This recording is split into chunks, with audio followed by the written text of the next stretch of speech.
하나님 말씀 같이 나누도록 하겠습니다. 연초부터 제가 정서적으로 건강한 영성이라는 주제로 말씀을 드리고 있는데요. 오늘이 7번째입니다.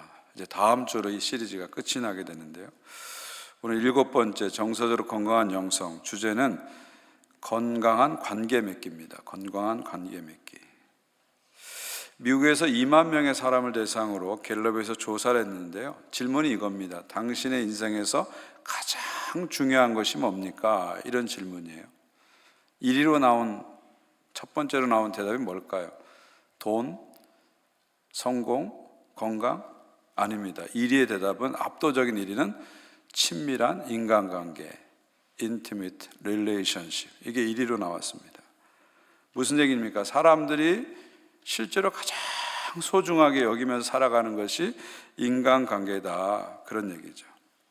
왜 그럴까요? 인간은 관계 속에서 행복을 누리도록 만들어졌기 때문입니다. 여러분, 한자에 사람 인자가 이렇게 되어 있잖아요. 두 사람이 이렇게 기대어 있는 거잖아요. 사람은 서로 기대면서 살 수밖에 없는 존재다, 그런 얘기죠. 또 한자 인간이라는 단어 보시면요, 사람 인자 사이가 한자잖아요. 그 뜻이 뭐예요? 사람과 사람 사이. 이 사람이란 존재는 사람과 사람 사이에 살아가는 존재다, 그런 얘기죠. 그러니까 사람은 관계를 떠나서 존재할 수 없다, 그런 얘기입니다. 성경 창세기를 봐도 하나님의 의도도 똑같습니다. 하나님께서 모든 걸 다 만드시고 좋았더라, 좋았더라, 좋았더라 계속 하셨죠. 근데 마지막에 가서 하나님이 좋지 않았더라 하는 게 딱 한 가지가 있어요. 그게 뭐죠? 사람이 독처하는 것이, 사람이 홀로 있는 것은 좋지 않았더라 말씀하시죠. 그러니까 하나님께서 만드신 인간은 어떤 인간이에요? 서로 함께 살아가면서, 관계 속에 살아가면서 자신을 알고 타인을 알고 하나님을 알고 그 안에서 행복하고 건강한 관계를 맺어가는 것, 이것이 하나님의 원래 의도다, 그런 얘기죠. 결국 인간은 관계 속에서 존재를 발견하고 행복을 발견한다, 그런 얘기입니다. 1980년대 미국의 한 심리학자가 큰 재단의 지원을 받아서 연구를 했는데, 연구 결과, 충격적인 결과가 나왔어요. 미국 사람들의 95%가 95%가 뉴로틱이다. 뉴로틱이 뭐예요? 신경증 환자다, 이렇게 나왔어요. 95%가 뉴로틱이다. 신경증 환자가 어떤 특성이 있습니까? 늘 불안하고 타인의 말에 예민하고 어떤 생각에 사로잡히면 쉽게 떨쳐버리지 못하고 감정 기복이 심한 사람을 뉴로틱, 신경증 환자라고 하잖아요. 놀라운 연구 결과죠. 95%가 뉴로틱이다, 신경증 환자다. 그런데 이 결과는 끝내 발표되지 못했다고 합니다. 왜냐하면 이 기금을 댄 재단이 반대를 했다는 거예요. 이 결과를 발표하는 것을. 95%가 신경증 환자면 미국 사람들이 다 정신병자냐? 이렇게 하면서 발표를 하지 못했대요. 그러다가 최근에 한 심리학자가 이 연구 자료를 우연히 입수하게 되었고, 너무도 놀라운 연구 결과를 보면서 똑같은 방식으로 다시 이분이 조사를 해봤습니다. 그랬더니 이번에는 1%가 올랐어요. 96%가 뉴로틱이다. 미국 사람의 96%가 신경증 환자다, 그런 결과가 나왔어요. 무슨 얘기입니까? 거의 모든 사람이 환자다, 그런 얘기입니다. 모든 사람들이 이런 문제를 갖고 있기 때문에 건강한 관계를 맺는데 장애 요인을 다 한두 가지씩은 갖고 있다, 그런 얘기입니다. 참 아이러니한 얘기죠. 사람들이 가장 소중하게 생각하는 것도 관계인데 사람들이 가장 힘들어하는 것도 관계라는 거예요. 사실 여러분, 지난 일주일간의 삶을 이렇게 돌아보면 무엇이 여러분을 힘들게 하셨어요? 일 때문에 힘드셨습니까? 건강도 있고 여러 가지 힘든 요인이 있지만 가만히 이렇게 생각해 보면 나를 가장 힘들게 한 건 관계입니다. 관계예요. 항상 관계가 우리를 힘들게 합니다. 사람들은 크게 보면 다 환자라는 겁니다. 모두 관계에 서툴고 관계에 어려움을 겪으면서 살아간다는 거죠. 저도 환자고 여러분도 환자라는 겁니다. 안 그런 척하고 괜찮은 척하고 잘 사는 것 척하지만 모두 예외 없이 많은 상처를 갖고 있고 많은 문제를 가지고 있다는 것이죠. 그래서 우리가 은혜가 필요하고 치유가 필요하고 예수님이 필요한 거죠. 그래서 예수님이 이 땅에 오셔서 십자가에 죽으신 것입니다. 그러니까 우리가 건강한 관계를 맺기 위해서 제일 먼저 해야 할 일은 뭐냐면 내가 환자라는 거, 그리고 우리 모두가 환자라는 거, 이걸 인정해주고 받아주는 것이죠. 나도 환자입니다. 당신도 환자이군요. 우리 모두가 환자입니다. 이걸 성경적으로 표현하면 나는 죄인입니다. 당신도 죄인입니다. 우리 모두가 죄인입니다. 의인은 하나도 없나니 다 죄인입니다. 이거를 솔직하게 인정하는 거죠. 인정하는 것입니다. 그래서 하나님의 은혜가 필요하고 치유가 필요하다는 것을 받아들이는 것, 이것이 이제 건강한 관계를 시작하는데 첫 걸음이 된다는 것입니다. 사실 우리가 다 이렇게 주일날 이렇게 다 차려입고 오면은 다 괜찮은 것 같지만 가까이 가서 얘기해 보면 괜찮지 않잖아요. 다 문제가 많고 상처가 많고 어려움이 많습니다. 저도 환자고, 목사님 저도 환자입니다. 한번 옆에 분들 보면서 얘기해 주세요. 저도 환자입니다. 얘기해 주세요. 고백해 주세요. 저도 환자입니다. 저도 환자입니다. 우리 모두가 환자입니다. 상처가 있고 아픔이 있고, 그래서 관계에 서툴고 어려움들을 겪고 있다. 이걸 우리가 솔직하게 인정하는 데서 이제 건강한 관계로 나가는 길이 열린다는 것입니다. 고린도서 13장 우리가 보통 사랑장이라 하죠. 그래서 시작이 사랑은 이렇게 시작됩니다. 자, 그런데 사랑은 하고 사랑을 쭉 정의하는데 제일 먼저 나온 표현이 뭐예요? 사랑은 어떻다고요? 오래 참고. 사랑은 오래 참고. 여기서 오래 참는다는 것은 어떤 힘든 상황을 참는다 그런 뜻이 아니고요, 힘든 사람을 참아준다 그런 뜻입니다. 이 오래 참고의 원어의 의미가 뭐냐면 분노를 이렇게 길게 누르고 쉽게 폭발하지 않는 것을 말하는 단어예요. 이 오래 참는다는 것이. 구약 성경으로 하면 하나님께서 노하기를 더디하신다, 같은 표현입니다. 노하기를 더디, 그런 뜻입니다. 그러니까 상대방에 대해서 즉각적으로 반응하지 않고 상대를 오랫동안 참아주고 받아주고 기다려주는 것, 이게 바로 오래 참는 겁니다. 하나님께서 죄인들을 오래 참아줬듯이 나도 상대를 오래 참아주고 기다려주는 것, 이것이 바로 오래 참는 것이죠. 그러니까 인간관계 안에서 나타나는 사랑은 첫 번째가 오래 참아주는 거예요. 오래 참아주는 거예요. 받아주는 것입니다. 수용해주는 것이죠. 이것이 중요하다 보니까 맨 끝에 가서 다시 한번 이 사실을 강조하죠. 7절을 보시면요, 모든 것을 참으며 모든 것을 믿으며 모든 것을 바라며 모든 것을 견디니라. 모든 것을 참으며, 이 참다는 말이 스테게인데요, 이게 스테게에서 왔어요. 스테게가 뭐냐면 지붕을 말합니다. 헬라어로 지붕을 말하는 거예요. 그러니까 스테게는 뭐냐면 지붕처럼 이렇게 덮어주는 것을 얘기하는 거예요. 상대의 약점을, 상대의 상처를, 상대의 연약함을 지붕처럼 덮어주는 거예요. 덮어주는 거예요. 참는다는 건 뭐예요? 그냥 뭐 극기하고 인내하는 게 아니라 상대를 있는 그대로 받아주는 겁니다.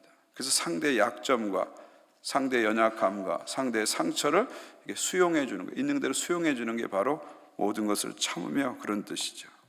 모든 것을 믿으며, 하나님의 선하심을 믿으면서 상대의 진심을 믿어주는 거예요. 그 사람이 나를 실망시키고 상처를 줬지만 그래도 그 사람 안에 있는 진심을, 사랑을 끝까지 믿어주는 것이죠. 모든 것을 바라며, 이건 무슨 뜻이냐면 현재의 모습만 바라보지 말고요, 하나님의 은혜 안에서 그가 바뀔 수 있고 변화될 수 있다는 가능성을 이렇게 바라보는 겁니다. 모든 것을 견디느니라, 당장 변화와 결과가 나오지 않아도 오래 참으면서 인내해 주는 것이죠. 그러니까 건강한 관계에서 나타나는 사랑은 뭐예요? 나의 연약함과 상대의 연약함을 인정하면서 하나님의 은혜 앞으로 함께 나가는 것, 이게 바로 사랑이라는 거예요. 다시 한번 말씀드릴게요. 건강한 관계에서 나타나는 사랑은 어떻게 표현되냐면 나의 연약함을 있는 그대로 수용하고 상대의 연약함을 있는 그대로 수용하면서 함께 하나님의 은혜 앞에 나가는 것, 이것이 바로 건강한 사랑이라는 것입니다. 여러분, 건강한 관계는 완벽한 사람들이 만나서 맺는 것이 아니고요, 건강한 관계는 연약하고 부족하고 상처받은 사람들이 십자가의 은혜 앞에 나가서 서로를 받아주는 거예요. 서로를 받아주는 거예요. 여기서 건강한 관계가 시작되는 것입니다. 나를 있는 그대로 받아주는 거죠. 그리고 상대를 있는 그대로 받아주는 것이죠. 이 자기 수용, 타인 수용, 여기서 이제 건강한 관계가 시작되는 것입니다. 자, 이제 어떻게 해야 될까요? 나 환자야, 그러니까 어쩔 수 없어, 이렇게 해서는 안 되겠죠. 나 아픈 사람이니까 참아줘, 끝까지 참아줘, 이렇게 할 수는 없죠. 난 이렇게 생겨 먹었으니까 네가 이해해야 돼, 이렇게만 말할 수는 없잖아요. 여기서 한 걸음 더 나가야 되죠. 나도 아픈 사람이야, 나도 상처가 있어, 나도 연약해. 그렇지만 나는 하나님 은혜 앞으로 나갈 거야. 그래서 그 은혜 안에서 치유받고 성장하고 성숙하고 건강한 관계로 나갈 거야. 이것이 이제 우리가 가야 할 길입니다. 끊임없이 우리는 관계 안에서 성장을 해야 됩니다. C.S. 루이스는 이런 말을 했어요. God allows us to come as we are, but He doesn't intend to leave us that way. 이게 무슨 말이에요? 하나님 우리를 있는 모습 그대로 받아주는데 있는 모습 그대로 두기를 원치 않으신다는 거예요. 이걸 잘 이해하셔야 됩니다. 있는 모습 받아줘, 그러니까 난 그대로 있어도 돼, 그게 아니라 있는 모습 그대로 여러분 나오는 거 다 받아주세요. 그러나 여러분이 그대로 계속 있는 것을 원치 않으세요. 여러분이 변화되고 성장하기를 원해요. 더 건강하고 행복하게 살기를 하나님 원하신다는 거죠. 이것이 하나님의 의도입니다. 맥스 루카도도 비슷한 말 합니다. God loves you just the way you are, but He refuses to leave you that way. He wants us to be just like Jesus. 하나님은 우리를 있는 모습 그대로 사랑하십니다. 그러나 우리가 그 모습 그대로 있기를 원하지는 않으신다는 거예요. 우리가 just like Jesus, 예수님을 계속 닮아가기를 원하신다는 것입니다. 그렇습니다. 우리는 계속해서 정서적으로 영적으로 성장해야 됩니다. 그리고 우리가 맺는 관계를 통해서 그 성장의 열매가 나타나야 돼요. 끊임없이 은혜를 구하면서 내 모습 이대로 받아주신 하나님의 은혜에 감사하면서 끊임없이 은혜를 구하면서 예수님 닮아가는 삶으로, 건강한 삶으로, 성숙한 삶으로, 성장하는 삶으로 계속 나가야 되는 것이죠. 이것이 우리를 부르신 주님의 의도입니다. 이 피터 스카르츠 목사님의 정서적으로 건강한 영성 책을 보면 인간관계에 관련해서 정서적 성장을 한 4단계로 구분하고 있더라고요. 정서적 유아기, 아동기, 청소년기, 성인기, 이렇게 4단계로 구분해요. 여러분, 이것은 그냥 유아 심리, 아동 심리, 청소년 심리를 얘기하는 게 아니고요, 우리들을 얘기하는 거예요. 성인들을 얘기하는 거예요. 어떤 사람이 성인이 되었는데 어른답지 못하고 유아기적인 정서를 가진 분이 있다는 거예요. 어른답지 못하고 아동 같은, 어린이 같은 정서를 가진 분이 있고 청소년 같은 정서를 가진 분이 있고 어떤 분은 진정으로 성인의 정서를 가진 분이 있다는 거죠. 뭐 성인 아이란 말도 그런 얘기죠. 그러니까 여러분이 한번 제가 4단계를 쭉 얘기해 드릴 텐데 그냥 남의 이야기처럼 듣지 마시고 한번 여러분의 단계를 한번 진단해 보셨으면 좋겠어요. 나는 지금 정서적으로 유아기에 있는지, 아동기에 있는지, 청소년기에 있는지, 성인기에 있는지 한번 우리의 단계들을 진단해 봤으면 좋겠습니다. 자, 4단계, 첫 번째 단계가 정서적 유아기, Emotional Infant. 특징은 뭐냐면 자기중심이고 욕구중심이라는 거예요. 정서적으로 유아기 있는 사람은 자기중심적이고 즉각적인 만족을 원하고 지체되는 것을 못 견디는 거예요. 그래서 만족되지 않으면 계속 보채입니다. 그리고 내 욕구를 채워주는 사람은 좋은 사람이고 그렇지 못한 사람은 나쁜 사람이에요. 그 사람이 아무리 좋은 사람에도 내 욕구를 안 채워주면 나쁜 사람이라고 단정해버립니다. 그러니까 모든 기준이 내 욕구를 채워주냐 안 채워주냐 여기에 있는 것이죠. 아주 지극히 자기중심적인 것, 이것이 정서적으로 유아기 사람의 특징이라는 겁니다. 두 번째가 정서적 아동기에 있는 사람인데요, 자기중심적이고 또 하나의 특징은 인정받기 원하고 상처를 쉽게 받는다. 유아기보다는 낫지만 여전히 아동기에 있는 사람도 자기중심적이에요. 그리고 어려움과 스트레스, 갈등이 생기면 견디지 못하고 도피하거나 빠른 해결책을 찾는 그런 특성이 있습니다. 특별히 정서적 아동기에 있는 사람의 가장 큰 특징은 인정과 칭찬을 받고 싶어 하는 거죠. 그래서 기대했던 인정과 칭찬을 받지 못하면 쉽게 상처를 받습니다. 그리고 어떤 사람이 자기에 대해서 어떤 견해를 말하거나 자기 의견에 대해서 어떤 견해를 말하면 그게 자기를 공격한다고 생각해요. 그러니까 사람과 의견을 구분하지 못한다, 그런 얘기입니다. 그러니까 정서적으로 아동기 있는 사람은 한마디로 인정에 대한 욕구가 강하고 그걸 못 받으면 쉽게 상처받는다. 그러니까 정서적으로 아동기에 있는 사람이나 유아기에 있는 사람들의 가장 큰 특징은 뭐냐면 자기중심적이에요. 항상 나는 옳아, 네가 틀렸어, 이런 자기중심적 생각이 가득하고 있어요. 그러니까 세상이 자기중심으로 돌아간다고 자꾸 생각하고 그렇게 돼야 된다는 생각을 강하게 가지고 있는 사람들이 이제 정서적 유아기, 아동기의 사람이다, 그런 얘기죠. 세 번째 단계는 정서적 청소년기입니다. 특징은 방어적이고 비판적이다. 아동기보다는 훨씬 성숙하죠. 그러나 여전히 자기중심적이고 이것을 자꾸 숨기려고 해요. 그러다 보니까 자꾸 방어적이 됩니다. 방어적이 돼요.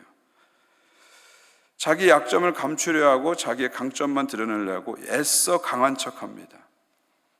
관계에 문제가 생겼을 때 문제를 자기 자신에게서 찾지 않고 자꾸 남에게서만 문제를 찾습니다. 그러니까 남 탓을 참 많이 한다는 거죠. 다른 사람을 쉽게 비판하고 판단하는 것입니다. 그러니까 정서적 청소년기에 있는 사람의 가장 큰 특징은 남 탓을 많이 하는 거예요. 자기를 돌아보지 못하고 자꾸 무슨 문제만 생기면 누구 탓이다 이런 멘탈리티, 의식 구조를 갖는 거죠. 마지막으로 정서적 성인기에 있는 사람들의 특징은 자기 자신을 잘 알고 타인을 잘 수용한다. 그러니까 자기 중심성에서 많이 벗어난 거예요. 정서적 성인기에 있는 사람들은 자신과 타인을 있는 그대로 수용하는 거예요. 자기의 약함을 숨기려지 않고 용기 있게 드러냅니다. 다른 사람을 내 기준대로 바꾸려고 하지 않아요. 다른 사람의 생각을 내 기준대로 바꾸려지 않고 다른 사람과 그 사람의 생각을 있는 그대로 받아주는 사람입니다. 특히 정서적으로 성인인 사람은 비판보다 칭찬을 더 많이 하고 판단보다는 지지를 많이 합니다. 갈등 상황이 왔을 때도 피하지 않고 대면해서 성숙하게 풀어갑니다. 한마디로 정서적으로 성인인 사람들의 특징은 뭐냐면 나도 부족하고 너도 부족하다는 것을 잘 아는 사람이에요. 그래서 자기를 수용하고 타인을 수용하는 거죠. 나와 다른 사람을 있는 그대로 수용할 줄 아는 사람, 이게 정서적으로 성인기의 중요한 특징입니다. 자, 종합해보니까 4단계를 이렇게 종합해보니까 정서적으로 성숙할수록 어떤 특징이 나타나죠? 자기 중심성에서 벗어나기 시작한다는 거죠. 그러면서 자기 자신을 잘 알고 수용하게 되고 타인을 있는 그대로 수용한다, 그런 얘기입니다. 그러니까 정서적 성숙의 키워드는 뭐예요? 수용이죠. acceptance, 수용에 있다는 거죠. 자기 수용, 타인을 수용하는 것, 있는 그대로 수용하는 것이 성숙의 중요한 부분입니다. 또 하나는 모호성에 대한 수용입니다. 정서적으로 성숙할수록 모호한 상황, 불편한 상황을 있는 그대로 받아들이고 건강한 해결책을 찾습니다. 그러니까 여러분이 정서적으로 어른이 된다는 건 뭐예요? 삶의 모호성, 영어로 ambiguity라고 그러죠. 모호성을 있는 그대로 받아들이는 거예요. 근데 정서적으로 어린아이인 사람들은 자꾸 세상을 흑과 백, 정답, 오답, 우리 편, 다른 편, 이런 식의 도식을 가지고 딱 구분하는 걸 너무 좋아해요. 정서적으로 어린 사람들은. 그러나 정서적으로 어른이 될수록 이 모호성에 대해서 이렇게 자꾸 수용을 하게 되는 거죠. 정서적으로 어릴수록 불확실한 거, 모호한 거를 받아들이지 못합니다. 그러니까 신앙적으로도 정서로 성숙하게 되면 어떻습니까? 내가 다 이해되지 않지만, 다 확실하지 않지만 그 가운데서도 하나님을 신뢰하면서 이렇게 걸어가는 거예요. 이게 성숙한 신앙이죠. 제가 이렇게 보니까요, 이단 사비에 빠지는 사람들이 이렇게 보니까 제 주변에도 있었거든요. 이렇게 보니까 이분들이 영적인 문제라기보다는 저는 정서적인 문제 같아요. 이단 사입에 빠지는 사람 특징이 확실한 거, 분명한 거, 이런 걸 좋아하는 사람들이에요. 그러니까 이단 사입에 이렇게 자꾸 빠지는 거예요. 사실 여러분 삶을 이렇게 보면은 확실한 게 뭐가 있어요, 삶에서. 모든 게 변한다는 거 외에는 확실한 게 하나도 없잖아요. 확실한 게 뭐 있어요? 삶은 어떻게 보면 이 모호성에 있잖아요. 얼마나 많은 회색 지대와 그레이 에리어, 회색 지대가 우리 삶에 있습니까? 이걸 이렇게 수용하는 거죠. 수용하는 거죠. 그러나 그 가운데서도 하나님을 신뢰하면서 알지 못하는 그 여정을 또박또박 걸어가는 게 이제 진정한 신앙의 길인데, 자꾸 확실한 거, 분명한 거, 이걸 잡다 보니까 이상한 판단을 하고 이상한 곳으로 가게 되는 것입니다.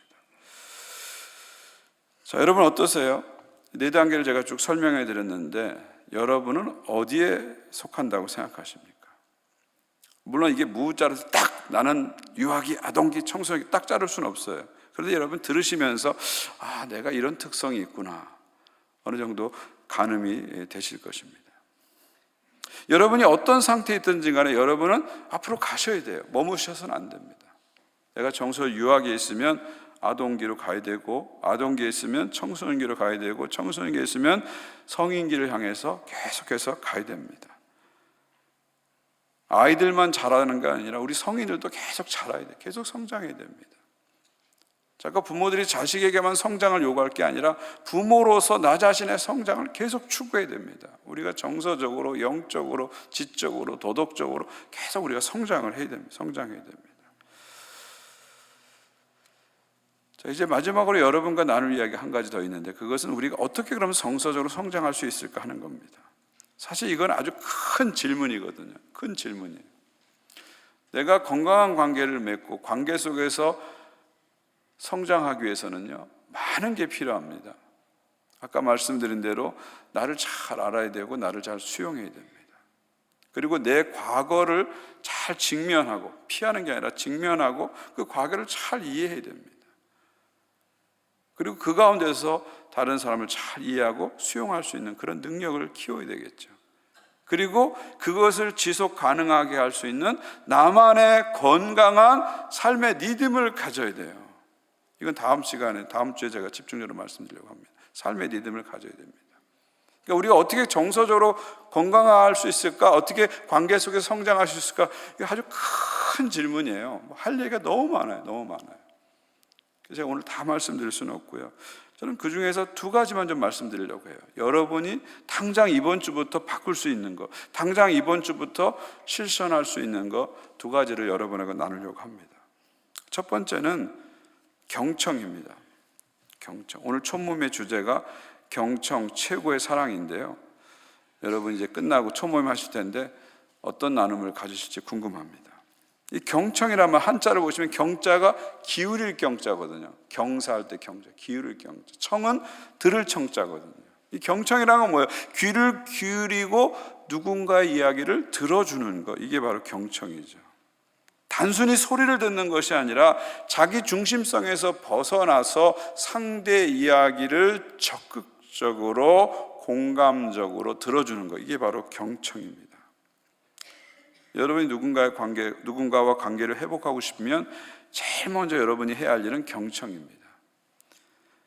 관계 회복을 위해서 경청은 가장 먼저 해야 할 일이고 가장 중요한 일이고 또 가장 쉬운 일이에요. 가장 쉬운 일입니다. 상대를 향해서 내 몸을 돌리고, 여러분 경청하려면 제일 먼저 그 사람에게 몸을 향해야 돼요. 이렇게 하고 얘기해봐 이러면 안 되잖아요. 등을 돌리고 얘기해봐, 뭘 들으면 안 되잖아요.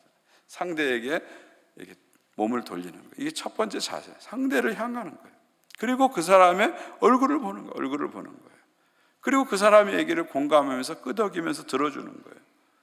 가능하면 끼어들지 않고 자르지 않고 인내를 갖고 들어주는 거예요. 이게 바로 경청입니다. 이게 경청입니다. 어떻게 보면 누구나 할 수 있는 거예요. 사실은 훈련하면은. 그러나 여기서 작은 것이지만 이 일을 통해서 놀라운 관계 회복이 일어납니다. 제가 자주 쓰는 말이 있습니다. Hearing is healing. Hearing, 듣는 것이, 들어주는 것이 is healing, 치유다. 치유라는 게 거창한 게 아니고요, 누군가의 얘기를 경청해주면 거기서 그 마음에 놀라운 치유가 일어납니다. 우리 현대인들은 너무 바쁘고 조급하고 그래서 남의 말을 충분히 들어주지 못합니다. 그리고 자꾸 자기 말만 해요. 자꾸 자기 주장만 해요. 그러다 보니까 오해가 쌓이고 갈등이 생기고 관계가 점점 힘들어집니다. 가족 간에도 그래요. 우리가 서로를 향해서 마음을 열고 조금만 이야기를 들어줘도 많은 문제가 풀릴 텐데 우리 마음에 그런 여유가 없는 거예요. 그런 여유가 없는 거예요. 교회 안에서도 마찬가지 아닙니까? 우리가 정말 바쁘고 힘들지만 서로의 이야기에 귀를 기울여주고 들어주기만 한다면 이 공동체에 놀라운 일이 나타나기 시작하는 것입니다. 서로 충분히 들어주기만 해도 얼마나 큰 치유가 나는지 몰라요. 사실 우리가 이민 생활하면서 마음을 열고 내 이야기 나눌 사람이 그렇게 많지 않지 않습니까? 그러다 보니까 우리 마음이 자꾸 메말라지고 때로는 거칠어지는 것입니다. 저는 우리 교회 총모임을 참 좋아해요. 너무 귀하다고 생각합니다. 매주일 현장 예배 나오는 분들의 거의 70% 가까운 분들이, 매주 한 450명 정도 모이시니까 한 70% 가까운 분들이 매주 앉으셔서 총모임을 하십니다. 삶을 나누고 말씀을 나누고 기도를 나누는 거죠. 비슷한 라이프 시즌, 비슷한 삶의 계절을 살아가고 있는 분들이 모여서 지난주 말씀을 가지고 우리가 어떻게 살았는지를 나누는 것, 얼마나 귀한 일인지 모릅니다. 아마 캐나다에서 이렇게 하는 교회가 있을까 하는 생각이 듭니다. 저는 참 가치 있는 모임이라고 생각해요. 일주일에 1시간이지만 그래도 형제 자매가 둘러앉아서 말씀을 나눈다는 게 대단한 일입니다. 대단한 일입니다. 별거 아닌 것 같지만 이 속에서 하나님의 성령의 역사하셔서 우리 안에 치유가 일어나는 거죠. 우리가 할 일은 뭐예요? 경청해 주는 거예요. 따뜻한 마음으로 상대의 이야기를 경청해 주면서 거기서 놀라운 하나님의 역사가 나타나는 것이죠. 우리 이번 주에 그 8주간에 우리 한선혜 목사님 인도하시는 다이얼로그 모임이 끝났는데 제가 이렇게 어떤 일이 있었는가 이렇게 들어보니까 많은 치유와 회복의 은혜가 있었더라고요. 어떤 분이 그런 얘기 하시더라고요. 누군가 자신의 이야기를 깊이 들어주는 것만으로도 깊은 위로를 받았습니다. 큰 거 아니에요. 그냥 누군가 내 얘기를 깊이 들어주는 것만으로도 큰 위로를 받았다. 그런 얘기 하시더라고요. 저는 이것이 하나님 주시는 놀라운 은혜라고 생각합니다. 보네포 목사님이 신도의 공동생활에서 이렇게 말했습니다. 함께 있는 동안에 다른 사람들에게 마땅히 해야 할 첫 번째 봉사는 그들의 말에 귀 기울이는 것이다. 하나님께 대한 사랑의 시작이 하나님의 말씀에 귀 기울이는 것이듯이 이웃사랑의 시작은 그들의 말에 귀 기울이는 것이다. 짧은 얘기지만 상당히 감동스러운 얘기입니다. 그렇습니다. 여러분이 누군가를 진정으로 사랑하고 그 사람과 관계를 건강하게 맺기 원한다면 첫 번째로 여러분이 해야 할 일은 경청이죠. 그 사람에게 귀를 기울여 주는 것입니다. 그것을 통해서 여러분의 가정과 교회와 여러분이 맺는 관계 속에 하나님의 치유와 회복의 역사가 일어나기를 주의 이름으로 축원드립니다. 이번 한 주간에 한번 이 경청 실험을 해보세요. 한 사람 한번 정해보세요. 내가 말을 들어줄 한 사람을 정해보세요. 뭐 남편일 수도 있고요, 또 아내일 수도 있고, 또 자녀일 수도 있고, 직장 동료일 수도 있고, 한 사람을 정해서 의도적으로 한번 한 주간 경청을 해보세요. 분명히 여러분 가운데 놀라운 일이 일어날 거예요. 우리 남편이 이상해졌어요, 달라졌어요, 막 그럴 거예요. 우리 아내가 옛날에 말을 탁 끊었는데 들어주네 하면서 놀라운 일이 일어날 겁니다. 한번 작은 것이지만 실천해 보십시오. 하나님이 그것을 통해서 여러분에게 은혜를 주실 겁니다. 한 가지 더 나누면 또 한 가지 건강한 관계를 맺기 위해서 우리는 서로에 대한 기대를 잘 이해하고 조정해야 됩니다. 여러분, 기대라는 것은 안개와 같아요. 보이지 않아요. 근데 자꾸 그 기대가 우리를 보지 못하게 만들고 우리를 헤매게 만듭니다. 기대라는 건 뭡니까? 누군가를 향해서 이 사람이 나에게 이렇게 해주기를 바라는 마음, 이게 기대잖아요. 이게 실제가 아닙니다. 내가 그냥 생각하는 거예요. 내가 생각하는 거예요. 저 사람이 나한테 이렇게 해주길 바라는 마음, 이게 바로 기대입니다. 그 기대가 우리에게 많은 상처를 줍니다. 그런 말 있잖아요. 기대가 크면 실망도 크다.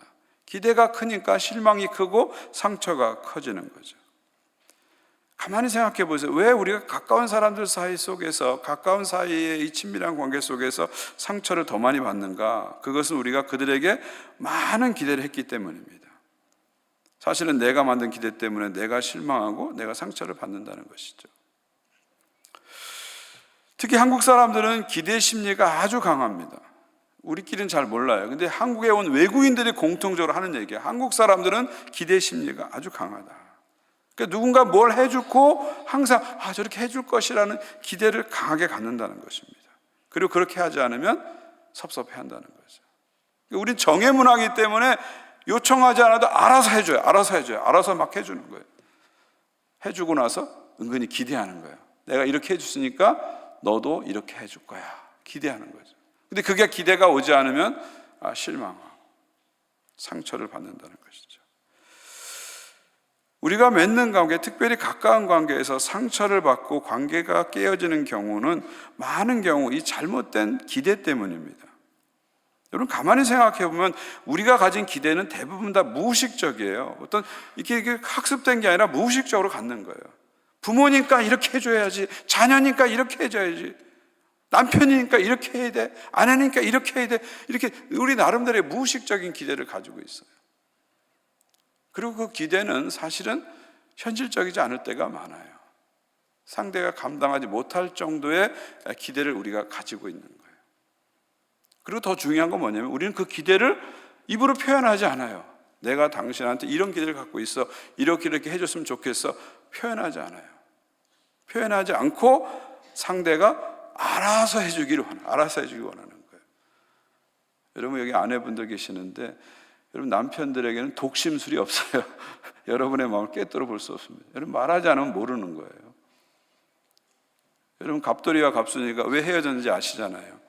한 마을에 살면서 서로 사랑을 했더래요. 근데 왜 헤어졌어요? 안 그런 척 했더래. 이래 헤어진 거 아니에요. 그냥 말을 안 하니까, 사랑한다고 말을 안 하니까 결국 헤어져서 어문 남자하고 결혼해서 살게 됐다. 그게 그 이야기의 끝 아닙니까? 갑돌이 갑순이가. 그러니까 우리는 내가 말을 안 해도 해줄 거야 이렇게 생각하는 거예요. 그러면서 기대 때문에, 내가 만든 기대 때문에 내가 상처받고 내가 실망한다는 거죠. 어떤 분들은 목사에 대해서도, 목회자에 대해서 그런 기대를 가지고 목회자니까 다 이해해 줄 거야, 다 하실 거야. 아니 무슨 제가 어떻게 합니까? 말을 하셔야 돼요. 신방을 요청하시고 상담을 요청하시고 필요한 상에서 말씀하세요. 무조건 달려갑니다. 말씀하시면. 근데 말을 안 하고 다 이해할 거야, 다 하실 거야. 알긴 뭘 알아요? 저 모릅니다. 얘기하셔야 돼요. 그러니까 우리가 말 안 하면서 내가 가진 그 기대 때문에, 내가 설정한 기대 때문에 우리가 상처를 받고 또 어떤 경우에는 관계가 깨어질 수 있다, 그런 얘기입니다. 그러니까 여러분이 건강한 관계를 맺기 위해서 먼저 나는 상대에 대해서 무엇을 기대하고 있는지 분명히 인지를 해야 됩니다. 나는 남편에게, 아내에게, 자식에게, 목회자에게, 촌장에게, 형제 자매들에게 어떤 기대를 갖고 있는지 정확히 알아야 됩니다. 그리고 한번 생각해 봐야 됩니다. 그 기대감이 현실적인가? 내가 가진 기대가 상대방이 감당할 수 있는 기대인가 한번 생각해 봐야 됩니다. 그리고 이것을 가급적 말로 전달하셔야 돼요. 비난이나 명령 쪽 아니라 고백의 언어로 나는 이러이러한 걸 원해 하고 전달하셔야 됩니다. 그리고 가능하다면 내가 가진 기대에 대해서 그 사람이 해줄 수 있는 선에서 그 사람과 조정하고 합의하셔야 됩니다. 이렇게 하면 관계 속에서 실망하거나 상처받는 일이 훨씬 줄어들 것입니다. 여러분이 살면서 인간관계에서 큰 상처를 받았거나 관계가 깨어진 경우를 가만히 생각해 보세요. 가만히 생각해 보면 내가 상정한 기대, 지나친 기대, 표현하지 않은 기대, 합의 안 된 기대가 나를 상처를 주고 관계를 깨지게 하는 경우가 상당히 많습니다. 그래서 여러분이 건강한 관계를 맺기 위해서는 내 기대를 잘 이해하고 그 기대를 잘 조정하는 지혜가 필요한 것입니다. 말씀 맺습니다. 제가 말씀 맺으면서 지난 고난주간 특별 새벽기도 때 전한 제 말씀인데요, 설교 제목이 I'm okay, you are okay인데 그 쇼츠 영상 잠깐 보겠습니다. 주님께서 오케이 했으니까 우리도 오케이 하고 살면 되는 거예요. 나 자신에 대해서. 나에 대해 불만도 많죠. 나는 왜 이렇게 생겼을까? 나는 왜 이렇게 키가 작을까? 나는 왜 또 이런 성격이 있었을까? 나는 왜 이렇게 작은 거야? 이렇게 신경 쓰고 살까? 어떻게 하겠어요? 주님이 그렇게 만드셨는데. 주님이 나를 향해서 그런 나 전체를 받으시고 You are okay. 나의 죄인됨을 아시지만 다 지불했어. You are okay 하셨기 때문에 내가 나를 향해서 I'm okay 하고 살아가는 거예요. 그게 복음을 누리는 사람의 삶의 모습입니다. 부족하지만, 연약하지만, 넘어지고 실수하지만 그래도 주님이 나를 위해서 십자가에 죽으셨기 때문에 I'm okay 하고 기쁘고 밝게 살아가는 거예요. 그리고 한 걸음 더 나가서 여러분 주변 사람에 대해서 You are okay 해주는 거예요. You are okay. 당신의 그런 모습은 나를 힘들게 하지만, 당신의 그런 모습은 내가 동의되지 않지만 주님께서 당신을 위해서 죽으셨기 때문에 You are okay 해주는 거예요. I'm okay를 통해서 내가 되고, You are okay를 통해서 내가 되고, 그러면서 용납과 사랑의 공동체를 만들어가는 거예요. 이것이 십자가에서 주신 주님의 은혜의 의미입니다. 예, I'm okay, You are okay. 그러니까 건강한 관계는 십자가 은혜를 받아들이면서 나 자신에 대해서 I'm okay, 그리고 서로를 향해서 You are okay 해주는 거죠. 그러니까 자기를 있는 모습 그대로 수용하는 것, 타인을 있는 모습 그대로 수용하는 것이 건강한 관계의 기초라는 것입니다. 여러분, 건강한 관계는 완벽한 사람들이 모여서 맺는 관계가 건강한 관계가 아니고요, 연약하지만, 부족하지만, 상처가 그득하지만 그럼에도 하나님의 은혜 안에서 만나서 나를 받아주고 너를 받아주면서 만들어가는 관계가 건강한 관계입니다. 항상 잊지 마십시오. 사랑은 오래 참고, 사랑은 모든 것을 참고, 모든 것을 바라고, 모든 것을 믿음이고, 모든 것을 견디는 것입니다. 우리가 서로 향해서 오케이 해주면서 함께 은혜 안에서 성장해 가면서 아름다운 공동체를 가정에서 또 교회에서 함께 만들어갈 수 있기를 주님의 이름으로 축원드립니다. 설교 마치면서 여러분 자신을 향해서 I'm okay 한번 해주시기 바랍니다. I'm okay, I'm okay, I'm okay. 그리고 옆에 분들에게 You are okay 해주세요. You are okay. 할렐루야. 다 일어나시고 함께 찬양하도록 하겠습니다.